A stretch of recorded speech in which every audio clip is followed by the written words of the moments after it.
Magandang umaga mga kapatid. Ikinalulugod po namin ang inyong ibahagi sa Banal na Eucharistia. Ngayon po ay ika-22 linggo sa karaniwang panahon. Atin din pong binubulita ngayon ang kaarawan ng namayang Jaime Cardinal C, dating Arsobispo ng Maynila, ang tinaguriang tinig ng People Power Revolution at ama ng Elsa Shrine. Ang mamumuna po sa ating pagdiriwang ngayong umaga ay si Reverendo Padre Benjo Pahona, katuwang na rektor ng Elsa Shrine. Konsitalin po tayo.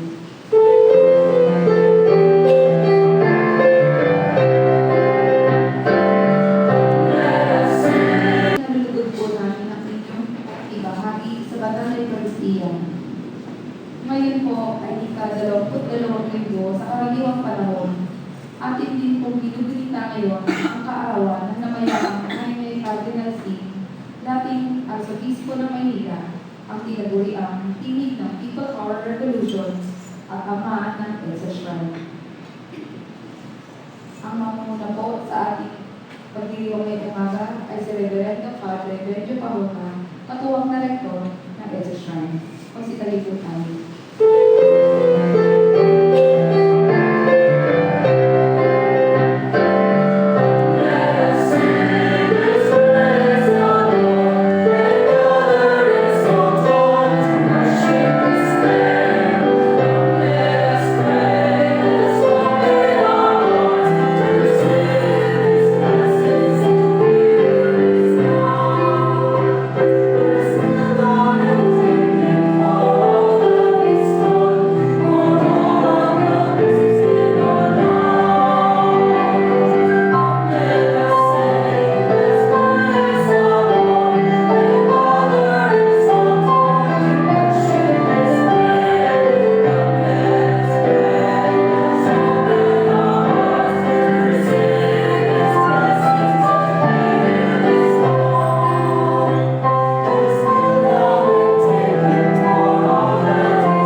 Pinapaalalahanan mo kaming magpanibago sa puso't diwa. Ngunit pinilit pa namin magpatuloy sa aming buhay makasalanan. Panginoon, kaawaan mo kami. Panginoon, kaawaan mo kami. Panginoong Jesus, tinuruan mo kami magturing sa mga pangyayari at mga tao ayon sa mga pamantayan ng Diyos. Ngunit patuloy kami sa paghatol sa kanila ayon sa aming makalupang pamantayan. Kristo, kaawaan mo kami. Kristo, kaawaan mo kami. Panginoong Jesus, Hinahamon mo kami pasanin ang aming krus at sumunod sa iyo. Ngunit madalas namin iniibig na mamuhay ng maginhawa at gumawa ayon sa aming sariling paraan. Panginoon, kaawaan mo kami. Panginoon, kaawaan mo kami. Kaawaan tayo ng makapangyarihang Diyos. Patawarin tayo sa ating mga kasalanan at pagbabayan tayo sa buhay na walang hanggan. Amen.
Ama naming makapangyarihan, tanang pinakamabuti iyong tinataglay.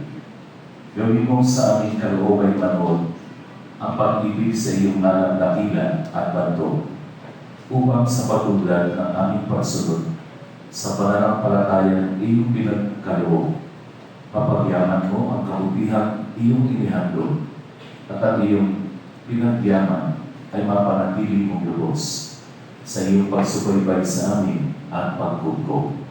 Sa pamamagitan ni Jesucristo, kasama ng Espiritu Santo, magpasawalan namin. Amen. Pagbasa mula sa aklat ni Propeta Jeremias. Panginoon, ako'y iyong hinikaya at sumunod naman ako.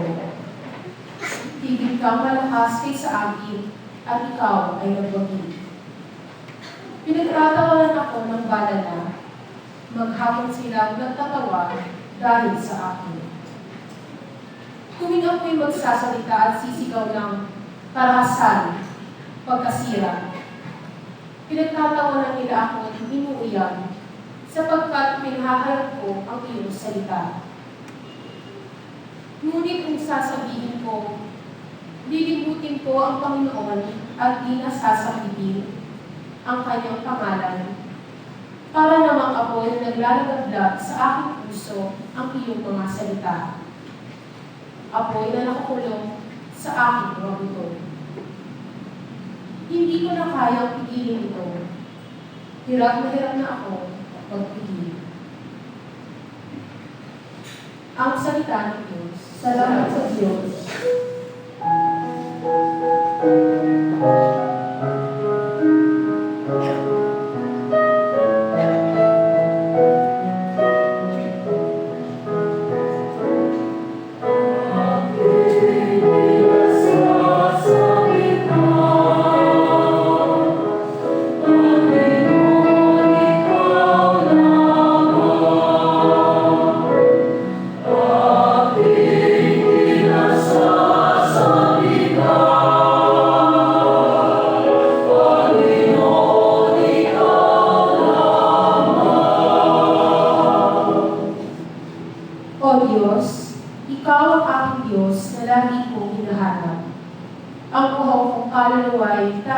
ikaw iyong hangal. Para ako tuyong lupa na tubig ang siyang lunas.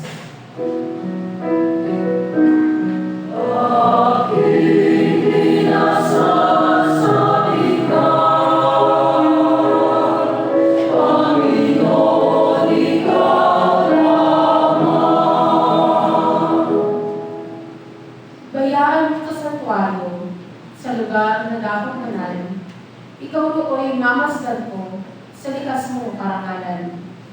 Ang wagas na pag-ibig mo'y mahigit pa kaysa buhay. Kaya ako'y magpupuri, ikaw ang pag-uukulan.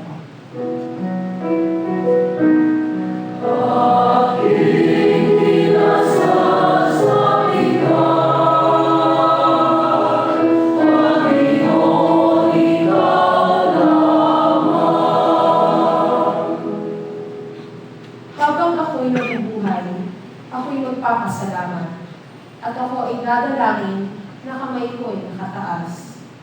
Itong aking kaluluwa'y kakain ni kasiyahan, magagalak na umawit ng papuring iyaalay.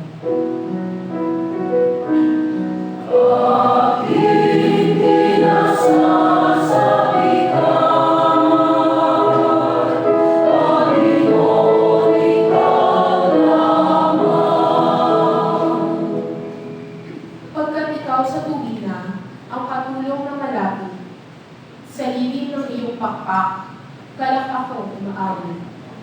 Itong aking kaluluwa'y sa iyo lang nakahawak, pagkat ako, kung hawak mo, kaligtasan na iiyak.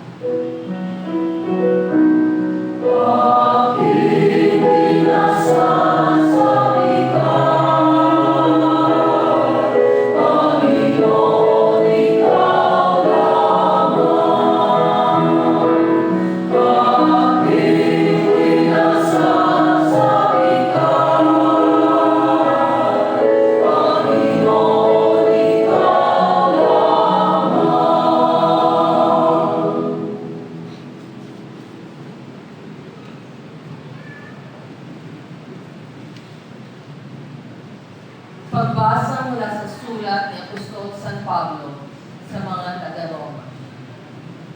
Mga kapatid, alang-alang sa masaganang habag ng Diyos sa atin, ako'y namamanhid sa inyo.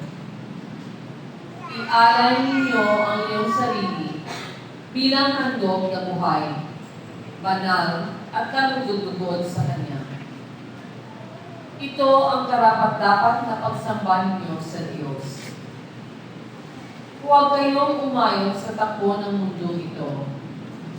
Mag-iba na kayo at magbago ng isip upang mabatid ninyo ang kalooban ng Diyos. Kung ano ang mabuti, nakalulugod sa Kanya at talagang ganap. Ang salita ng Diyos. Salamat sa Diyos. Mas kayo po tayo.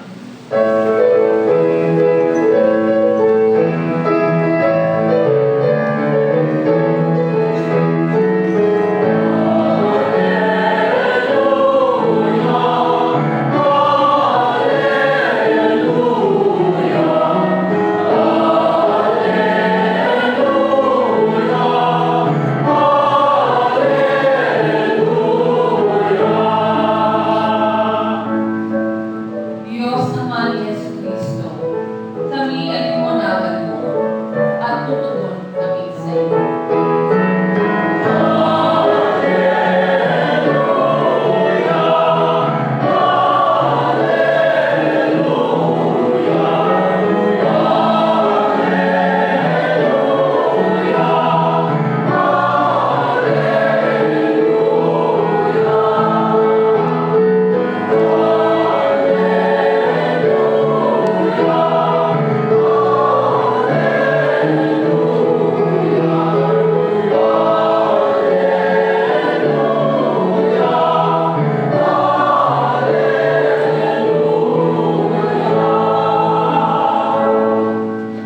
Sumainyo ang Panginoon. At sumayo.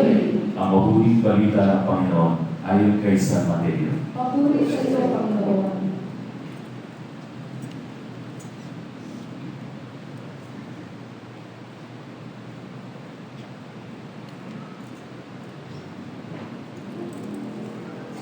Noong panahong iyon, sinimulang ipaalam na ni Jesus sa kanyang mga alagad na dapat siya magtungo sa Jerusalem at magbaba ng maraming hirap sa kamay ng matatanda ng bayan, ng mga pulong saserdote at ng mga eskriba, at kanilang ipapapatay siya. Ngunit sa ikatlong araw, siya'y muling mabubuhay. Niyaya siya ni Pedro sa isang tabi at pinagsabihan ng ganito, Panginoon, huwag na huwag itulog ng Diyos. Hindi po dapat mangyari ito sa inyo. Ngunit hinarap siya ni Jesus at sinabihan, Lumayo ka, Satanas. Hadlan ka sa aking landas. Ang iniisip mo'y hindi sa Diyos, kundi sa tao. Sinabi ni Jesus sa kanyang mga alagad, Kung ibig niyo man sumunod sa akin, limutin niya ang ukol sa kanyang sarili, pasanin ang kanyang krus at sumunod sa akin. Ang naghahangad na magligtas ng kanyang buhay ay siya mawawala nito. Ngunit ang nag-alay ng kanyang buhay alang-alang sa akin ay siya magkakamit noon. Ano na ang mapapala ng isang tao?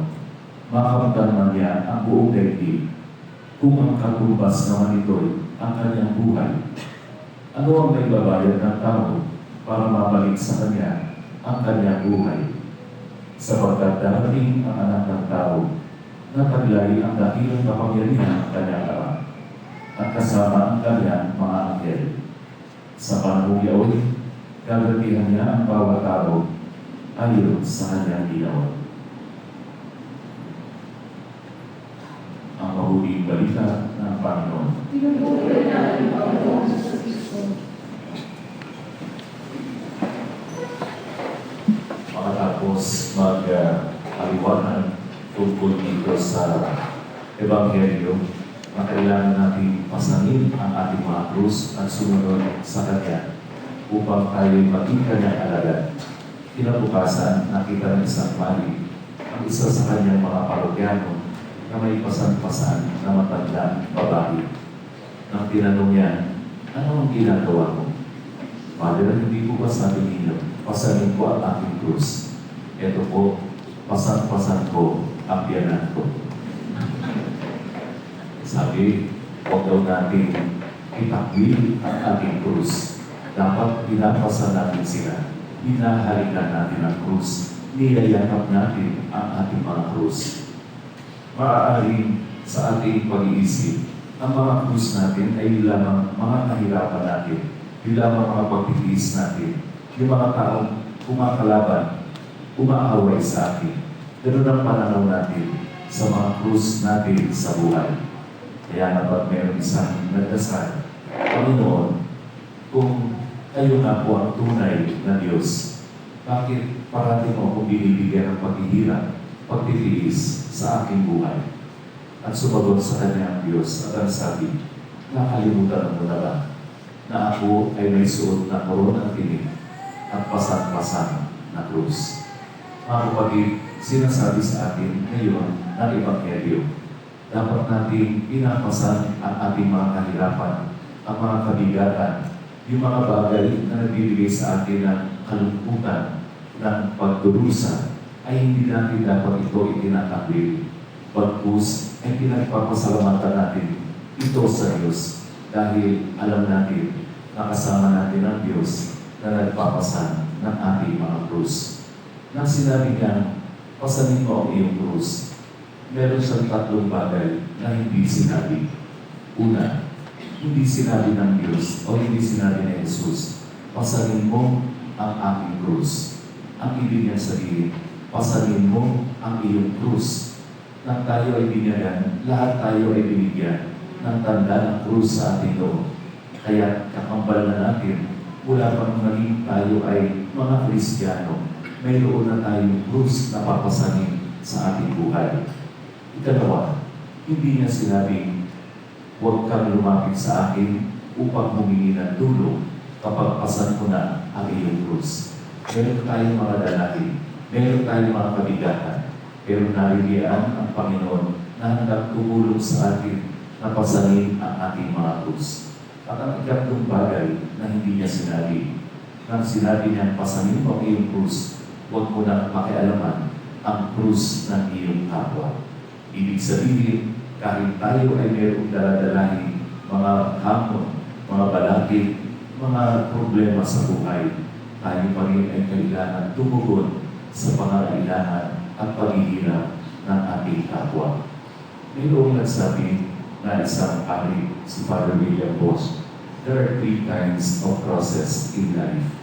And the first cross, he calls it the cross of inconvenience. No, yung mga ordinaryong bagay na nagpapahirap sa atin.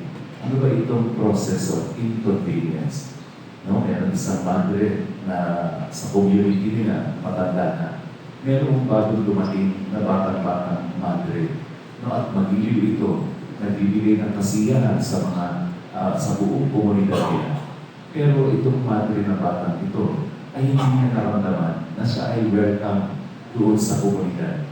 Kaya nag-isip siya na lumabas at nagpaalam sa kanilang superiora dahil sabi niya, mag-iisip-isip muna siya. Pero itong madre na ito ay nanghinayang, yung matanda, dahil gustong-gusto at giliw na giliw siya doon sa batang madre. Pero wala niyang sabi doon sa madre na yun na siya ay welcome. Walang nagpadama sa kanya. Natanggap siya doon sa kanilang komunidad. At gano'n ang nangyari, umalis yung batang madre, hindi na bumalik. Dahil nagkulang yung matandang madre sa kanyang dapat ginawa. Because it is inconvenient for her to talk to the younger nun, to tell her that she is most welcome in the community. Kadalasan nasa intention lang natin. Kadalasan nasa isipan lang natin. Noong last Friday, papunta ako ng Veritas, sumakay ako ng bus. No? At merong pumasok na isang bata, dadala ng puting envelope. At bawat isa sa amin, sa pasahero, inilagay niya, binigay niya sa amin. At ang salita niya, pangkain lang po, kuya, pambili lamang po ng gastusin para sa eskwela. No? At bawat isa ang galikod. At narinig ko na lang, mula sa likod, sinasabi niya na kinukuha niya na yung mga envelopes. Salamat po kuya, salamat po ate. At nakonsensya ako, kaya tumukot din ako sa aking bulsa, kumuha ng ilang barya, inilagay sa envelope. Nang makita ito na aking katabi, bumukas din ang kanyang bag, kumuha ng 20 pesos. At ganoon din ang ginawa noon sa kabila. Pero kung wala nakita, wala pero akong narinig, salamat ate, wala akong nalaman na mayroong nagbigay sa bata. Magbibigay pa kaya ako? Will I inconvenience myself just to help that little boy? Kung minsan, nasa hanggang panalangin lang tayo. Kawawa naman ang nanay ko, matanda na, wala siyang panggastos. Lord, tulungan mo siya. No? Nagdadasal tayo, pero hindi tayo gumagawa ng konkretong hakbang para matulungan yung tao gusto natin tulungan. We pray for world peace. Lord, ang dami-dami ng gera sa mundo, ang gulo-gulo. Pero sa sarili natin, hindi man lang tayo makapagpatawad na mga taong nakagawa ng mga kasalanan sa atin. Pero ang gusto natin, kapayapaan sa paligid, sa ating lipunan, sa bayan, at sa buong mundo. The second cross is the cross of making ourselves true witnesses of Christ. Nahihiya tayo mag-cruise kapag tayo ay nasa restaurant, sa fast food, magpasalamat sa Diyos na meron tayong biyaya na ating tatanggapin. Pupunta tayo doon sa, pag dumaan tayo sa simbahan, no? Magpupruise tayo, tinatago natin, palikitan na kayo ng cruise. No? Noong Friday naman, pagpunta ko rin sa Veritas, sumakay ulit ako ng bus. At habang lulan ako, nakatayo lang ako sa akin, may sumakay na isang mama, may dalang backpack. At kapag mayroong dumadaan doon, hindi niya binababa yung backpack. At umaatras lang siya, tinatamaan niya yung isang tao na topo. No? Kaya nag-isip ako, sabi ko, hindi man lang niya ibaba yung kanyang backpack. Nang husga agad ako doon sa tao niya. Merong lumapit na mama galing sa likod sa pinakilyo ng pawis na pawis. At kanya very pale yung pinatilyo ito. Tinanong ng mama ko yung backpack, bakit? Nahihilo ka ba? kunin mo yung tubig dito sa backpack ko. Na antig ako sapagkat hinustahan ko itong mamang ito, pero meron palang magandang kalooban. Bakit? Pagka nahihilo, sige, inumin mo yan. Nagugutom ka ba? May pagkain ako dito sa bag. Tinuksan niya yung ganapan. Meron isang maliit na kahon na may empanada. Inabot niya sa mama. Tapos sa pinagilyo at sinabi, sige, kainin mo. Baka ka bumagsak dyan sa pwesto mo. Kadalasan, nahihiya tayong gumawa ng tama at mabuti. We fail to become true witnesses of the gospel. Kasi ano ba ang sasabihin ng mga tao? No? Kaya naman din doon sa unang pagbasa natin, narinig natin sinabi ni Propeta Jeremias, Lord, pinagtatawaran na lang ako ng mga tao. Kapag ako ay nagsasalita, nagbabahagi ng iyong pangalan, pinagtatawaran ako, kinupudya ako. No? Inaalipos na ako ng mga tao. Ganun din tayo, nahihiya tayo. Sasabihin natin, Lord, pagkatawanan na naman ako ng mga kaibigan ko. Pag sinabi kong nag-join na ako sa Bible study, pag sinabi kong maglilingkod ako sa simbahan, sasabihin nila, nagpapait-paitan, nagpapakabuhi, gumagawa lamang ng palabas na anyo. Natatakot tayo kung anong sasabihin sa atin ng ibang tao. Nahihiya tayo. Pero sa Diyos, hindi tayo nahihiya gumawa ng kasalanan. And the third kind of cross, according to Father William Bosch, is the cross of martyrdom. No? May dalawang uri ng pagkabantir. Yung daw dumana ng dugo, ng ayat na galing ng sariling buhay para lamang sa pananampalataya. Pero tayo ay tinatawag din maging martir. Pasanin ng krus kahit ito ay magbibigay sa atin ng kabigatan sa buhay. At ang pinakamabigat na krus natin ay gagawa ba tayo ng mabuti o ipagpapatuloy natin o hahayaan na lang natin mamayani ang kasalanan at ang katiwalian. May mga tao, hindi sila natatakot mawala ng trabaho. Ilabas lamang nila ang katotohanan. Yung mga tinatawag ng whistleblowers, no? Meron silang tapang. Alam nila nasa side sila ng katotohanan. Yung mga tao, hindi nahihiya. Tigil na nila ang kanilang mga immoral na relasyon dahil alam nila magdadala ito sa kanila sa kamatayan. Napakahirap nagpasan ng ating krus. Kaya napakaraming tao, ibababa ang krus at pipiliin ang buhay na maginhawa, ang buhay na walang problema. At ito ang magdadala sa kanila sa buhay kapahamakan. Kapag tayo ay ibinaksin natin ang krus natin, ang landas patungo sa ating kaligtasan, tayo rin ang mapapahama. Mga kapatid, ngayon, inaanyayahan tayo ng ating Panginoon. Nais mo bang tawagin kang tunay na aking alagad? Pasanin mo ang iyong krus at manalig ka sa akin. Amen.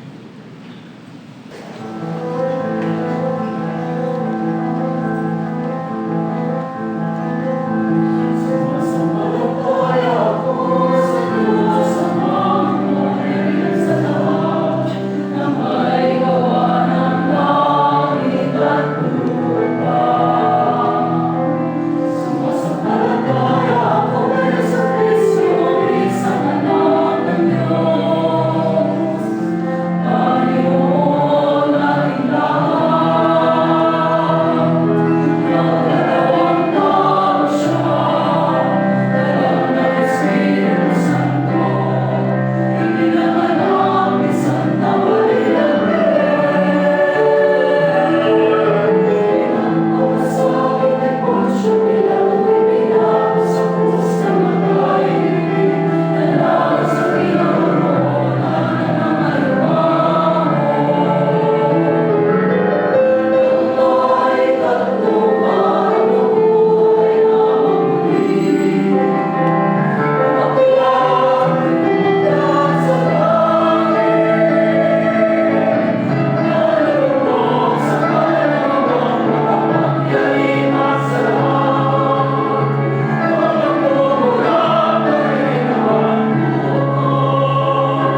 ipinakita sa atin ngayon ng Panginoong Hesus ang kahalagahan ng pamumuhay na tapat sa plano ng Diyos para sa atin.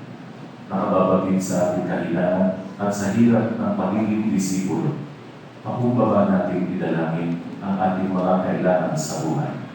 At ang ating itutugon, Panginoon, tulungan mo kami sumunod sa iyo. Panginoon, tulungan kami sumunod sa iyo. Ang pamumuhay nawa ng simbahan bilang pamayanan ng mga disipulo ni Kristo ay mapatanging sa pagiging laging tapat sa mga turo ng Ebanghelyo. Manalangin tayo. Panginoon, tulungan mo kami sumunod sa iyo. Palakasin nawa ng Diyos ang Santo Papa, ating obispo, mga pari, at lahat ng ating pinunong espiritual upang tumulan sa halimbawa ni Jesus sa lahat ng kanilang gawa. Manalangin tayo. Panginoon, tulungan mo kami sumunod sa iyo. Magsikap nawa ang ating mga pinunong pambayan para sa kapakanang panlahat sa pamamagitan ng paglilingkod sa mga tao, sa halip ng para sa mga pansariling nilang interes. Manalangin tayo. Panginoon, tulungan mo kami sumunod sa iyo. Nawa lahat ng nagdurusang pisikal o emosyonal ay matutong magpasan ng kanilang krus kasama ni Jesus at sa gayoy maging kasangkapan para sa kaligtasan ni Jesus. Manalangin tayo. Panginoon, tulungan mo kami sumunod sa iyo. Nawa sa kabila ng kanilang mga kahirapan, matatag na magpunyagi ang mga katikista sa pagtuturo ng pananampalataya sa ating mga kabataan. Manalangin tayo. Panginoon, tulungan mo kami sumunod sa iyo. Nawa lahat tayo matutong mabuhay ng nakatuon ang ating mga puso sa mga pagpapahalaga ng kaharian ng Diyos at hindi sa materialismo at pilit sa mga kasiyahan sa daigdig. Manalangin tayo. Panginoon, tulungan mo kami sumunod sa iyo. Nawa ay magpatuloy ang aming pagpapakabanal, bunga ng pagkaalam at pagkaunawa ng iyong katotohanan. Kami nawa ay maging buhay na patunay ng namayapang Highland Cardinal Sin, na buong puso niyang sinamahan sa paglalakbay niya dito sa lupa, tungo sa kaganapan ng buhay. Manalangin tayo. Panginoon, tulungan mo kami sumunod sa iyo. Tahimik natin ipanalangin ang ating mga sariling kahilingan.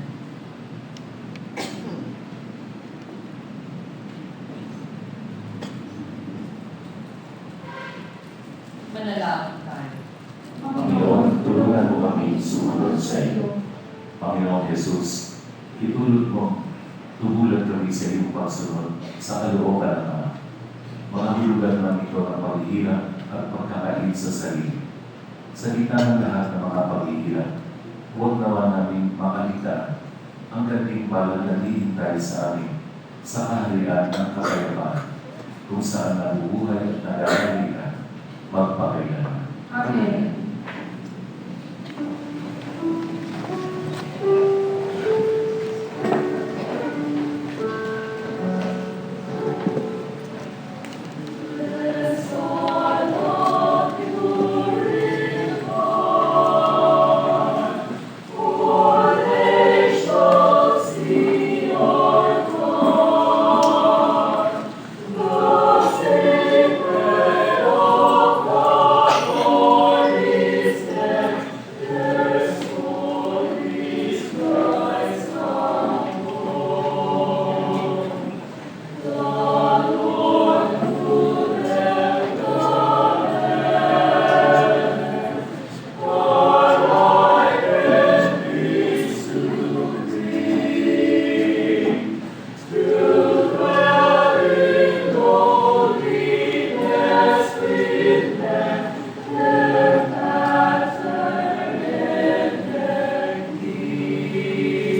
kayo mga kapatid upang ang ating paghahari ay kalugdan ng Diyos ang makapangyarihan. Yung kapayapaan ng Panginoon, magkakalas sa iyong mga kamay, sa pagpili na nakakaalas sa ating kapayapaan at sa buong sabayan ng banal.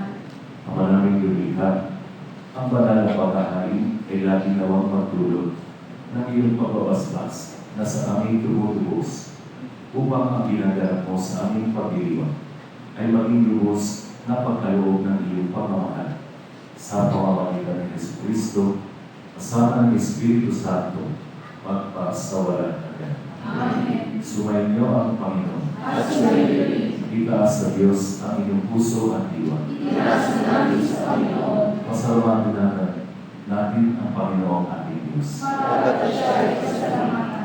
Ang aming makapangyarihan, tunay na maapat na ikaw ay aming pasalamatan. Nasa iyo ang aming buhay, pagkilos at pagdilan.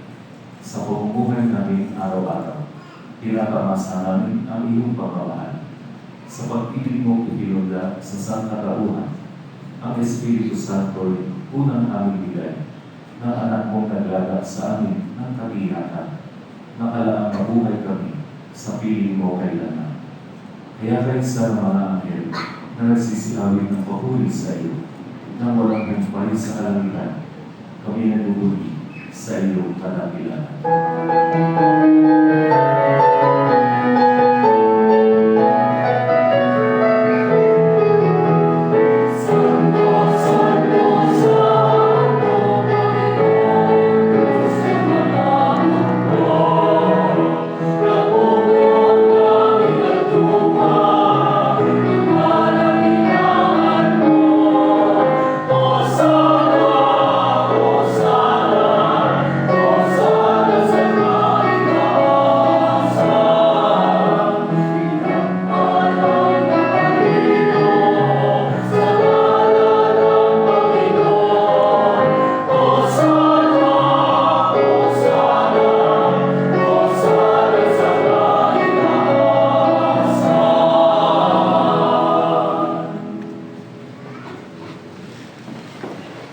Ama naming banal, ikaw ang bukal ng tanang kabanalan.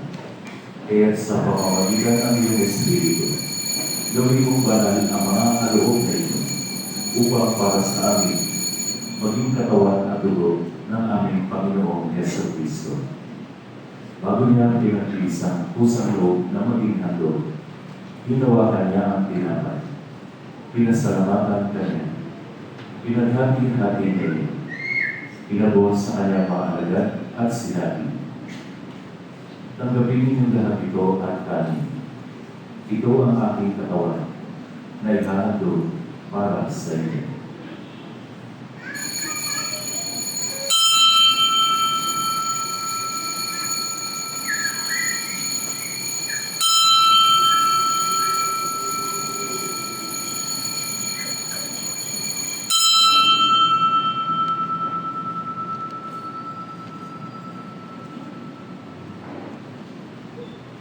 Gayon din naman matapos ang hapunan. Hinawakan niya ang kalis. Hindi kanyang pinasalamatan.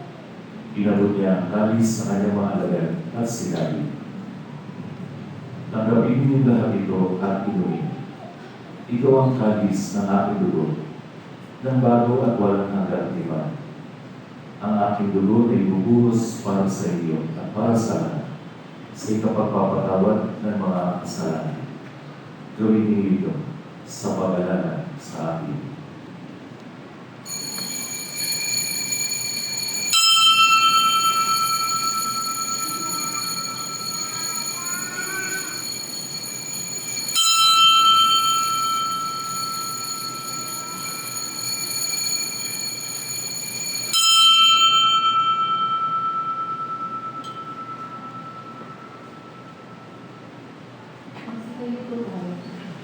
Ang misteryo ng pananampalataya.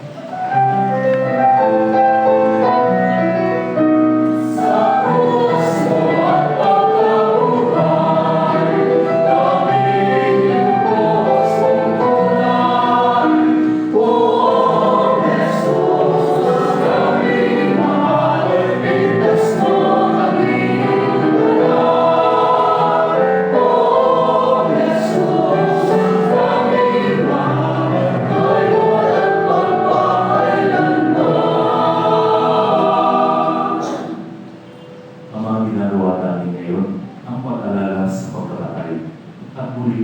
buhay ng iyong anak.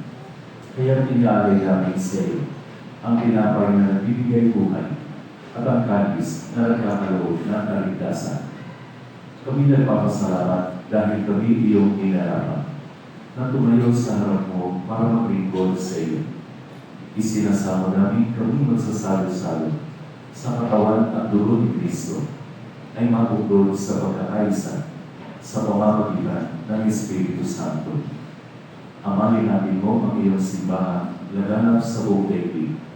Puspusin mo kami sa pag-ibig kaysa ni Francisco na aming Papa at ni Luis Antonio na aming Obispo at ng Tanang Kabayan. Alalahanin mo rin ang mga kapatid namin na ilan na may pag-asa sila'y muling mabubuhay kaya hindi ang lahat na mga pumalang. Kaawaan mo sila at patuloyin sa iyong kaliwanagan. Kaawaan mo na panginapatin kami lahat na makasalo sa iyong buhay na walang wakas. Kaysa naman na Birhen Maria na ina ng Diyos, ng kabiyak ng puso niya si San Jose. Kaysa naman ang apostol at ang lahat ng mga banal na namuhay dito sa daigdig ng alugod-lugod sa iyo. May pagdiwang gawa namin ang pagpupuri sa ikararangan mo sa pamamagitan ng iyong anak na aming Panginoong Yeso Cristo. Sa pamamagitan ni Cristo, kasama niya at sa Kanya, ang lahat ng parangal at papuri ay sa iyo, Diyos ang makapangyarihan, kasama ng Espiritu Santo, magpasawalang hanggan.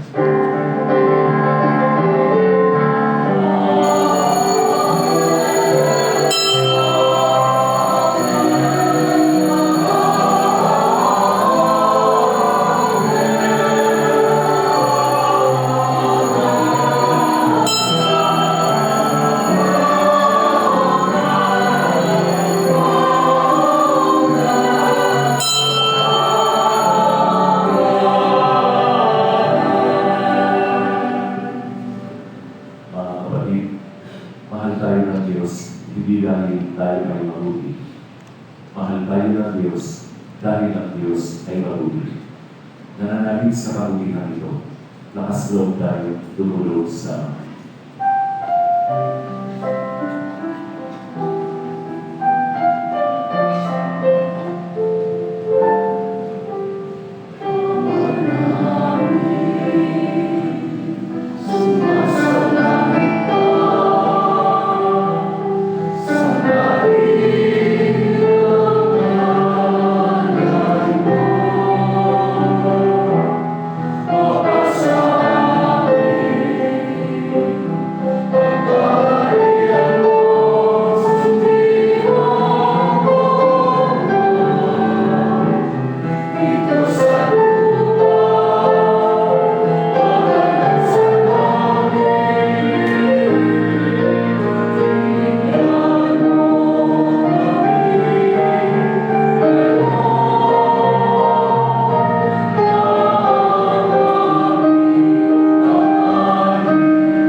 pagkalooban ng kapayapaan araw-araw, iligtas sa kasalanan at ilayo sa ng kapanaman.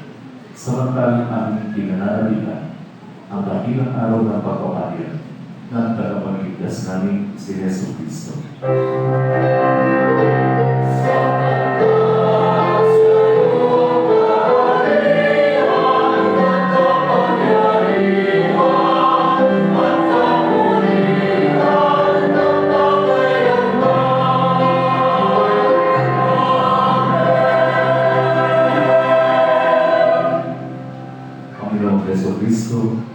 Sinabi mo sa iyong mga apostol, kapayapaan ang iniiwan ko sa iyo. Ang aking kapayapaan ang ibinibigay ko sa iyo. Tuhayan mo ang aming pananampalataya at huwag ang aming napakarami at paulit-ulit na pagkakasala. Pagkalooban mo kami ng kapayapaan at pagkakaisa ayon sa iyong kalooban. Kasama ng Espiritu Santo, magpa sa walang hanggan. Amen. Ang kapayapaan ng Panginoon ay laging sumainyo. At sa iyo. Ibahagi natin sa ating kapwa ang kapayapaan ni Kristo.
Narito si Jesucristo, ang Kordero ng Diyos na nag-aalis ng mga kasalanan ng sanlibutan.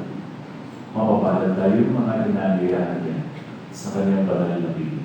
Panginoon, hindi ako parapat-dapat na magtuloy sa iyo, ngunit sa isang salita mo lamang ay gagaling na ako.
God of mercy and compassion, we come to you in our need and lift up to you our nation as we prepare for the apostolic visit of Pope Francis.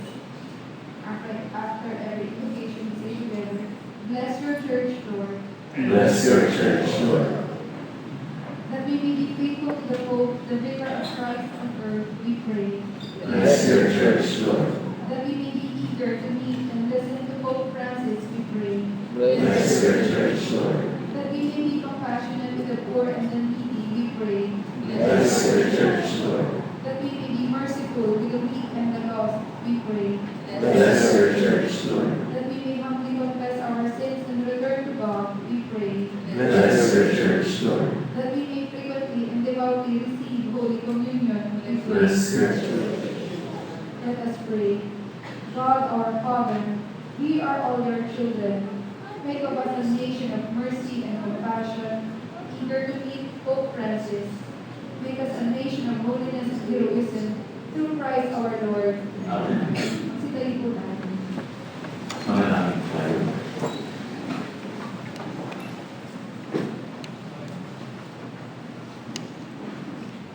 Ang maraming mapagmahal, kami nagsalos-salos sa pagkain mong bigay, ay humihiling ng lakas mong kailangan upang ang kagandahang loob namin madagdagan sa paglilingkod namin sa iyong kadakilaan na nagpapaalap sa pag-ibig namin sa kapwa-tao sa pamamagitan ni Jesucristo kasama ng Espiritu Santo magpas sa walang hanggan. Amen.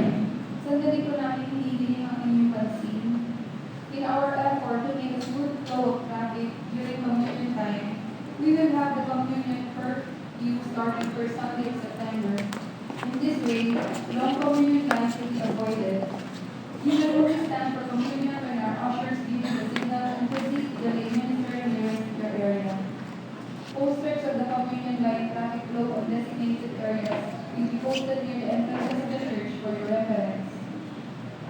The Nazareth Ministry, a support group of the SS Shrine that helps deepen the spiritual foundation and holistic development of young professionals through a Christ-centered approach, is inviting single individuals ages 21 to 35 to join their ministry. For more details, you may inquire at the SS Shrine office on weekdays, or you may approach anyone in the CC at the Ortiga side of the church on Sundays from 4 p.m. to 7 p.m. Lastly, our choir for this morning, the Blue Notes Choir, is looking for interested individuals 18 years old and above who may want to serve the Lord through music. You may approach any of the choir members right after this mass. Maraming po salamat at pinatunay ng muling paglalabas. Sumainyo ang Panginoon. At sumayo rin. Magsiyo po kayo at ipanalangin ang pagpapala ng Diyos.